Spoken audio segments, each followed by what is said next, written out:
I am Raymond. I'm the Indigenous Network Manager. I am really excited by the amount of amazing work that each and every one of you do day in and day out, and I'm happy that we get to facilitate a space for you to have conversations, for you to learn things that you might not know, learn from other cultures, and really collectively work to restore balance across these lands. I am excited for this afternoon plenary, and I'm excited by all the meat ready to go right in front of me.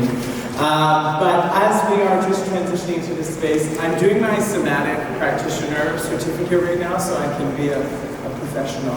And so I decided to do a little bit of an icebreaker to bring us back together collectively. It's called the Wave of Sound. So starting over here, stage left, or this side of the room, you guys are one, okay? One. Over here, I'm not good at counting, 13 probably. So what we're gonna do is I'm gonna invite you folks on here, you're gonna clap your hands, and then wave it all the way down. Okay? I would explain it en français, but I don't speak French, I'm so sorry.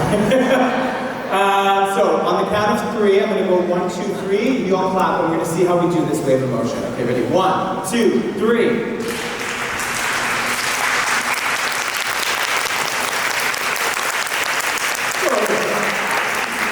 One clap.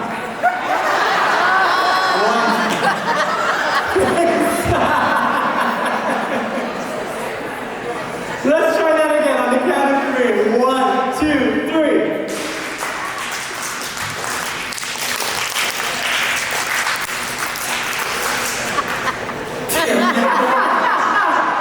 It fell apart. Ooh, you know what? Yeah, we're coming together. It takes time. This is really what it's like to live in society these days. There's fractures. There's fractures. Let's try it on a hum. So you're gonna go. Oh no, let's do a woo. Let's go. Woo, woo. Yeah, let's see this. Ready? 3, 2, 1.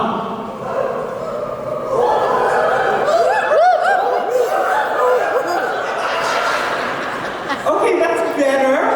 Just let's go back to the old-fashioned way. We've all been to maybe an ice hockey game. Let's just do the wave with our arms as a final one. 3, 2, 1, wave! Wow. Just so beautiful. Thank you for engaging me in that wonderful activity. And welcome back to the space. Based on the tempo of that activity, there is still coffee and black tea with caffeine. And I invite you to explore the energy that the food is creating within you.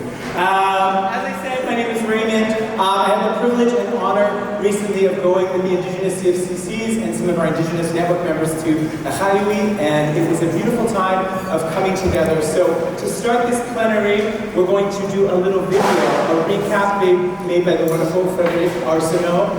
We'll give a round of applause for Frédéric.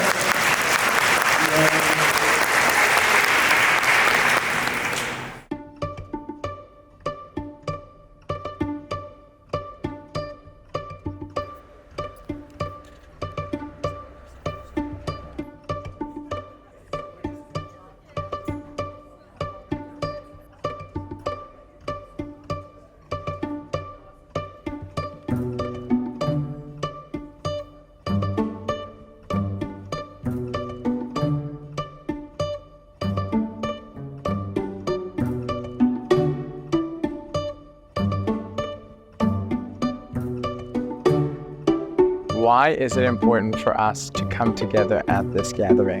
To gain a better understanding of the similarities and the differences, and I think there's a lot for communities to learn from each other. For me to be here at the gathering to meet with other like-minded people that want to find solutions and be inspired to innovative food sovereignty planning and strategies for communities that are facing similar challenges to our own. Trying to figure out how they live off the land and how they provide food security for their community members, which I think is very important. We can build relational ties to one another, find our shared Indigenous values, and champion the work that needs to move Indigenous food sovereignty forward, ultimately reclaim and restore balance across these lands.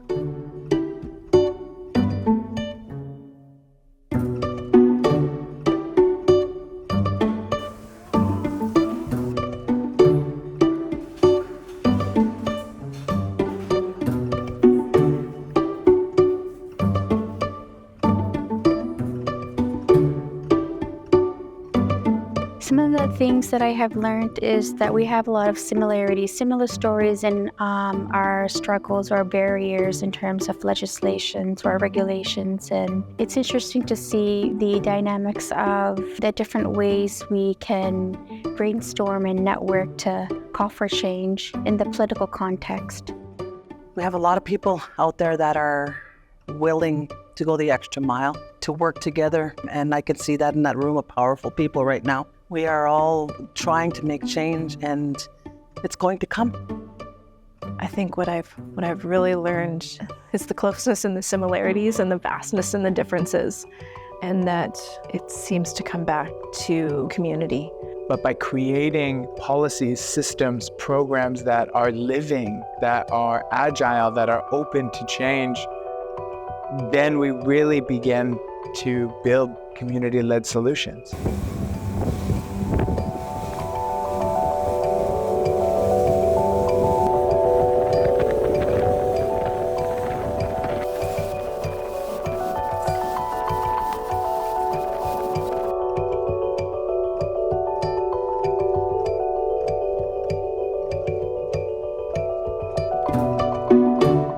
Oh, I have so many hopes for the future. I know that food it's a basic right, and I have hope that one day we'll do ourselves out of a job. That would be the ultimate goal, and that people can eat the food that they need first and that they want second.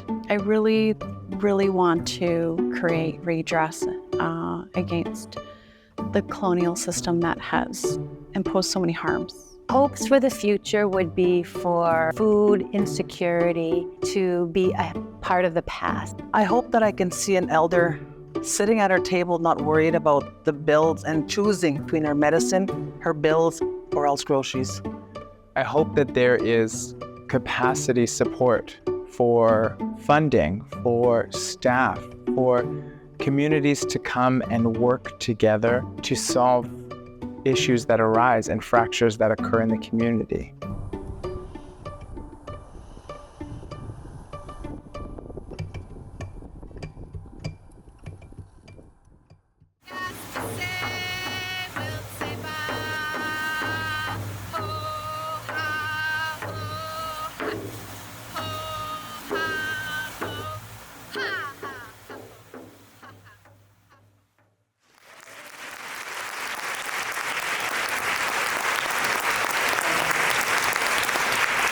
Such a wonderful time and story. And so if you grab your phone and you take a capture of this QR code, it's going to open a wonderful report.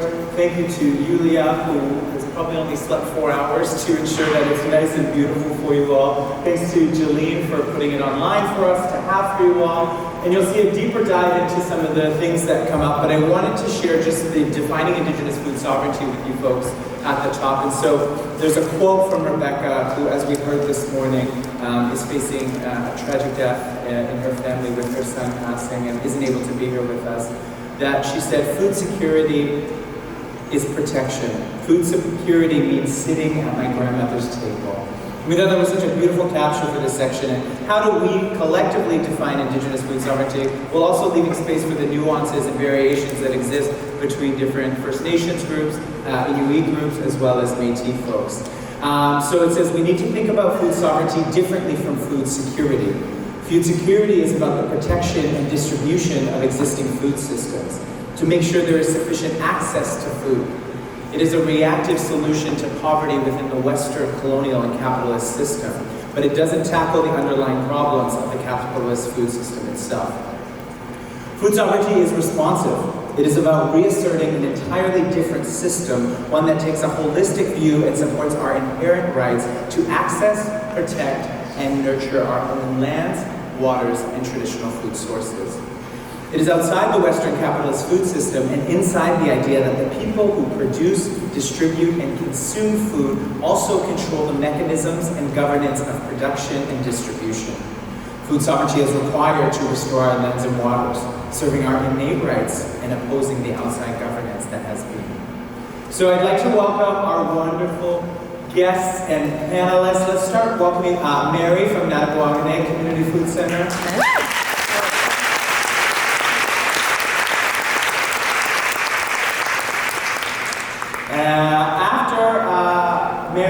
welcome Shannon from Lil'wat Community Food Centre.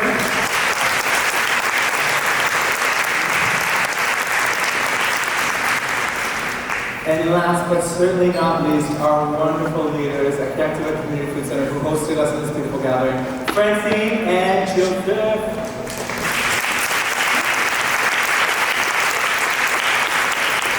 Take a seat. I can see the view. It feels like this episode of the view.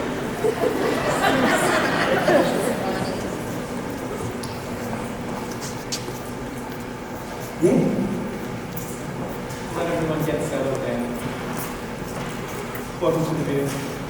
Hot topics for today. Okay, let's start over here, and I'm wondering if you, on this side of the table, wanted to talk about kind of, yeah, do you have a mic check? Talk about just like, how did we get to this gathering? And I think the early work a bit about, from Rachel, and the first kind of application to even do this gathering.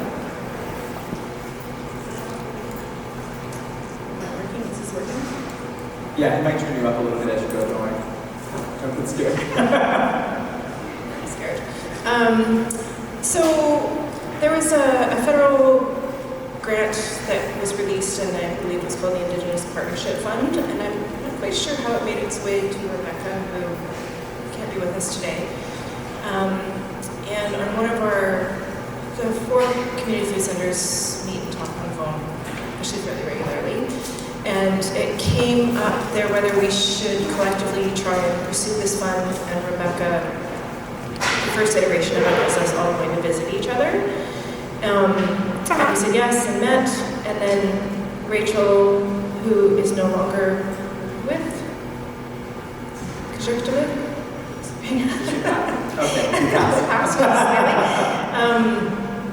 said, well, why doesn't everybody come to Iqaluit? And we were like, oh, that would be really cool. And then we collectively got together and wrote the grant application. There was a few other pieces. We were going to tour each other, have staff go to the other CFCs, and then do a wrap-up in Lil'wat in the spring, which I think we're still going to try and do. But we got half of the grant application, and so we got enough to do the first part of it, which was to all go to Iqaluit and be so wonderfully hosted there. Thank you, Shannon. And now on the other side, what was it like to host us in your hometown? How was the experience of planning and bringing it all together? It should be, yeah. It was wonderful. It was an experience, and everyone was really lovely and welcoming, and it was just a joyous time to welcome everyone to our beautiful territory. Do you want to add anything? Yeah, and test, yeah, right. And really, the crowd came in and saw us really in our the full swing of operations. So participating in our daily meal program, and then doing workshops outside, which is a bit unusual, but really seeing what we do and getting to try some of the country food, which perhaps you will get to try if you want, because we'll have some here for you too. I'm surprised there's seasoning salt. You didn't bring me seasoning salt. Okay. And let's go away from you, Mary. Why do you think land-based programs and traditional knowledges, systems, and programs are so important at Natoaganeg? Sorry, I get nervous and I get tongue-tied in front of everybody, so I'm going to raise my phone. You're allowed. Okay. Okay. Including land-based programs and traditional foods in a community food center is important, particularly when addressing cultural, health, and environmental aspects of food security and community well-being. And here's why.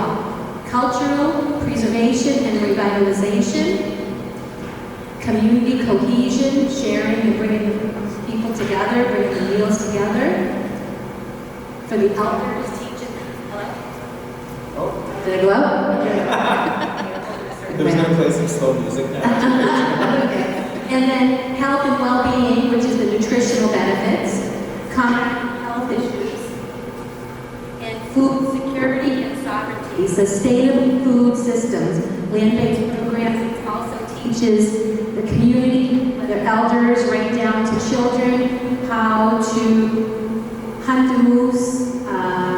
We have Chef Larry, he's our land-based program coordinator, and he takes the children and the elders. He just did a moose hunt last week, actually, and we're very proud of what he brought in. That will sustain us for 4 to 6 months, the moose that he brought in. It's very important to learn the culture and to eat. You know, you want to eat what you were taught, you know, over 100 years ago, you know, to bring it to your families, to your children. You want to teach everybody how to live off the land. Land-based program is very important. Funding, we need funding. I'm always going to put that out there, money. Thank you. And let's go over to Qajuqturvik. How do you see food sovereignty as part of broader healing for your community?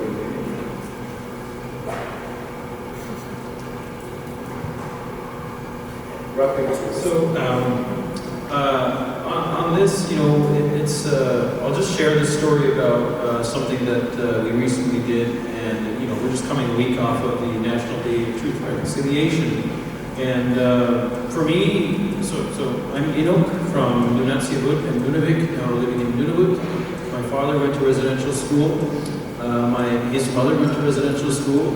My mother's father went to residential school. So whenever September 30th comes around, I try not to think about any of that stuff at all, because that's my way of experiencing that. But leading up to it, something that we did was we had a chat with my dad, and I had a chat. You know, it was me and my dad talking about his experience with food at residential school, and the experience of listening to my father talk about his experience with food and realizing the differences between my experience with food as a child and as an adult now, and his experiences with food as a child before he went to the residential school, and then when he went there and then after, was really a very moving experience and a healing one. So it was sort of unexpected. I just thought I was going to listen to Dad talk about exactly what he talked about, and it surprised me that it was such a moving and healing experience for me myself. And so when I think about healing, it's you know, of course, healing is an individual experience, but it's something that's situated in the context of social determinants of health as well. So that's the way that I think about it. It's individuals healing through collective action around these things, and eating. Eating is a healing experience. And now this came up a lot in our conversations around building this report, and Jolene's not here with us, but how do you think this history of settler farming and racism affects your community's access to food sovereignty? Get close. I think maybe it's important to like geographically situate where Lil'wat Nation is. So we're in so-called British Columbia, interior coastal, 40 minutes away from Whistler, so Vancouver, Squamish, Whistler, just a sea to sky corridor. And Whistler and Pemberton sit on Lil'wat Nation's territory.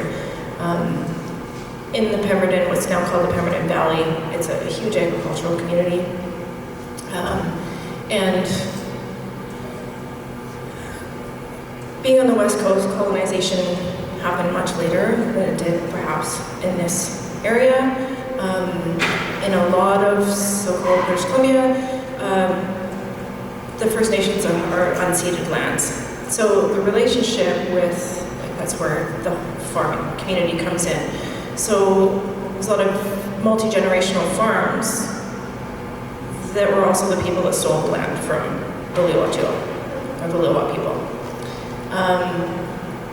And that's in really quite recent history, like within a couple generations. And in the pursuit of agriculture, the entire valley floor was changed, the river was rerouted, dikes were built, which changed the hydrology further down the river to the reserve lands that the Lil'wat people were put on, and increased the flood risk. And they're still great agricultural lands, and we are farming those lands. But it changed the whole structure of the valley floor and reduced the ability to harvest food and medicinal plants. And then in the quest for largely recreation and building houses, so mountain biking, logging, and housing, that has really affected the amount of traditional food that's there. And for multiple reasons, the salmon don't make it there anymore. The deer are not readily available. The limitations through forestry to cultural burn means that the berries aren't really there anymore. So there's just a real dearth of traditional foods and thus access to them, where it's not even about getting programs to go and do it because it just doesn't exist anymore. And so how do we make change in that regard is a big question. Yeah. Thank you. And I'd love to say that I'm off book right now, but I'm not. I'm going to ask if we could just move this prompter up so I can get my next question from Mary. That would be so great. But I hope everyone who's listening is seeing just the distinctions between, I think, everyone who's up. I think it's so important, and you're just going to go down so we have no other way to do it. Thank you so much. But I think the importance of, I can talk about geographical context all the time, and it's so important that, there's that website, native-land.ca. So many people are like, I want to learn what native land I'm on. And then they're like, hey guys, I just want you to know I'm here on Squamish, Tsleil-Waututh, and Musqueam territory. Anyway, so let's talk about business. There's an amazing opportunity, especially through Native Land's website, to connect into the community and understand what exactly are the nations whose lands I live on, what are they fighting for?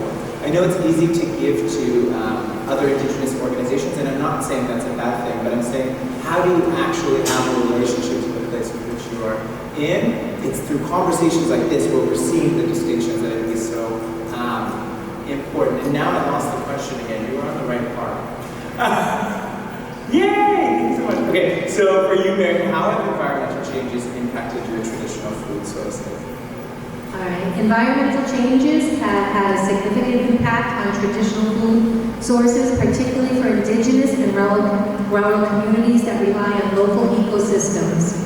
These changes affect our agricultural, fishing, and hunting practices. Some of the major impacts include the climate change, loss of biodiversity, decreased water availability, and soil degradation, changes in the currents and fisheries, and invasive species, environmental changes for that. And these changes are making it harder for many communities to maintain their traditional diets and food security. So one example that I can think of is Irving, the big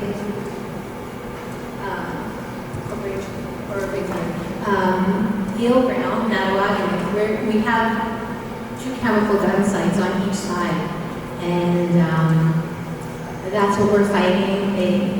Irving, they closed it, they covered it up and stuff, but we still have to fight that. So that's all that chemical dump is seeping into our waters, seeping into our ground, our soils.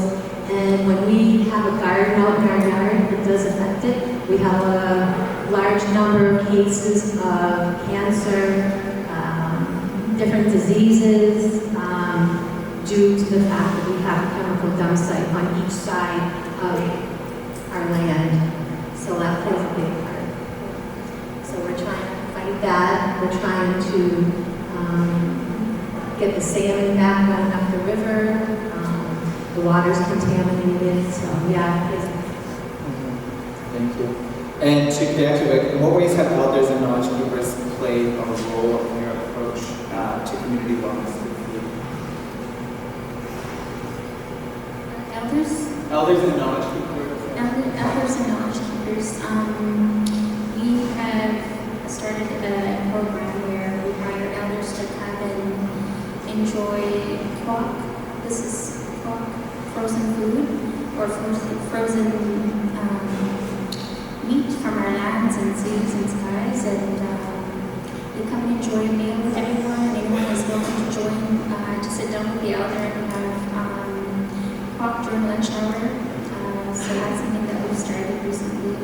It's going well. And now we're back to Shannon. What policy or legislative barriers are most difficult for your center to navigate in relation to fishing and wildlife laws? I realize I give it all the tough stuff. It's creator. Yeah, maybe telling me not to speak. Keep my politics in check. That's my warning. So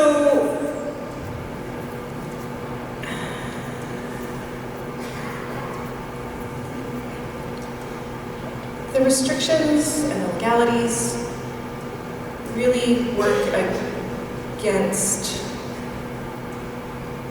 the Indigenous rights to harvest as they would wish.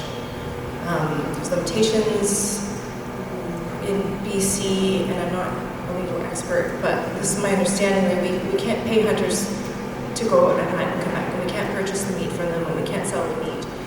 And then the comment you get from that is, well, there's going to be overhunt. Well, First Nations have been managing their land for millennia, and it's been just fine. It's been a whole lot better than it is now. Now we don't have anything to go out and get.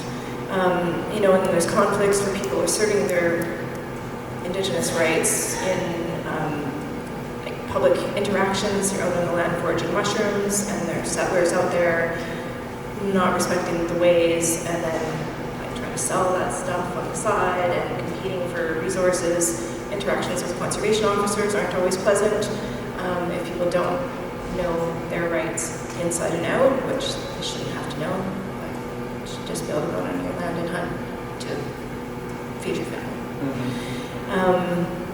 And so I think what we were hoping would come maybe after this report and through further conversations was the ability to make some policy recommendations and some learnings from each other and what's being done in other communities that we can try to affect change to increase the capacity and ability for communities to achieve food sovereignty, which is a big thing.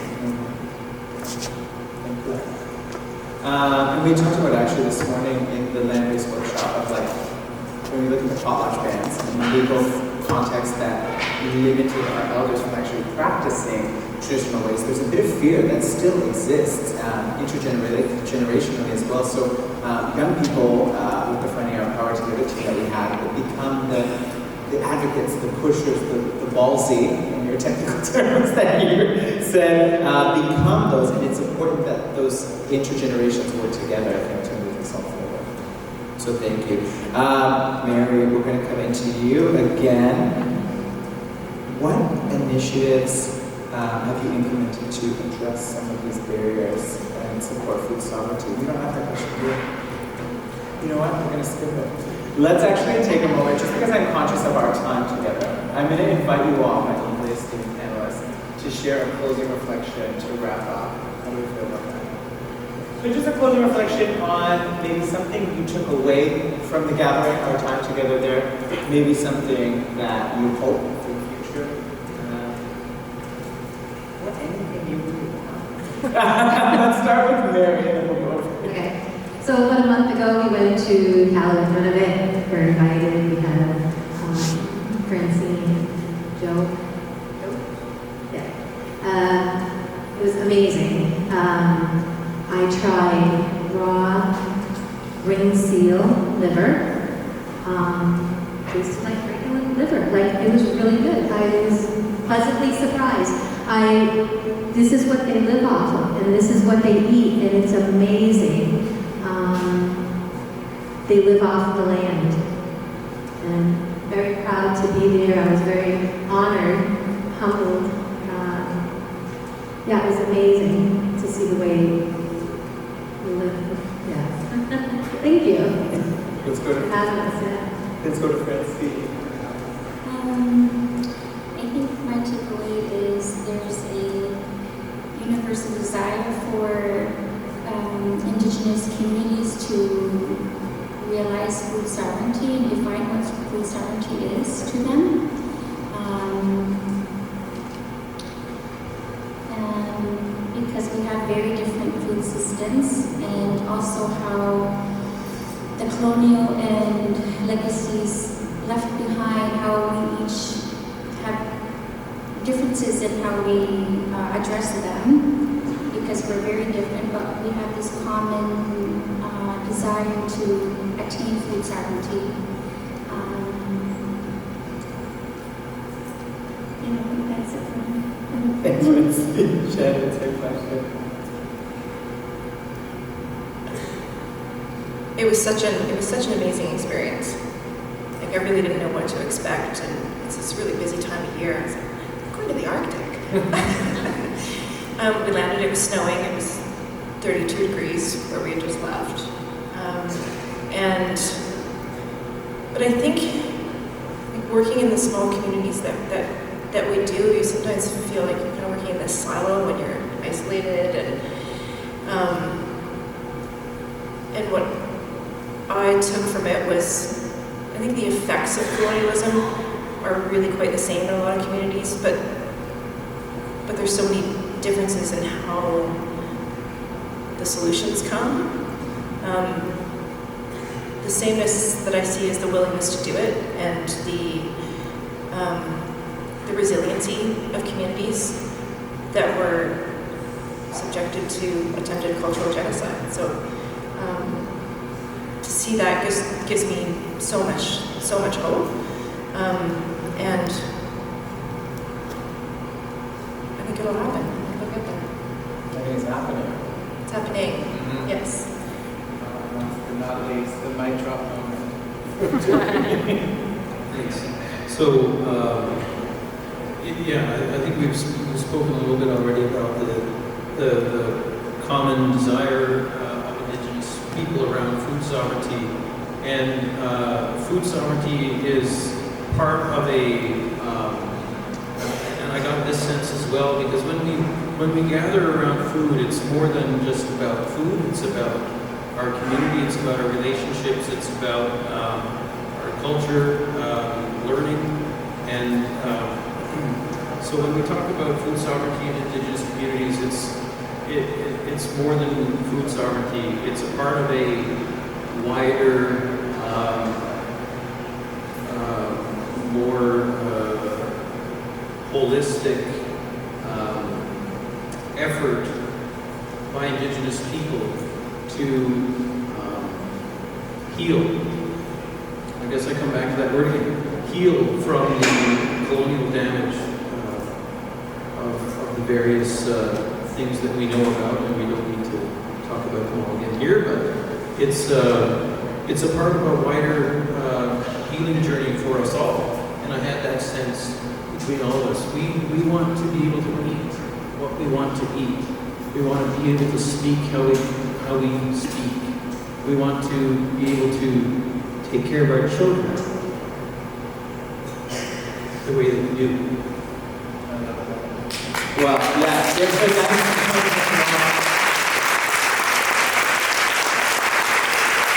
and I just wanted to make an extra thank you, Willalio, to you all for the work you do. Like, you are the front runners of this resurgence that is happening and continues to happen, the healing that continues to happen. So know that I'm grateful to each and every one of you and the work you do. And I hope in whatever way you want to express gratitude, we can bang on the tables, we can clap as they come off the stage. Let's give them the warmest amount of love and goodness.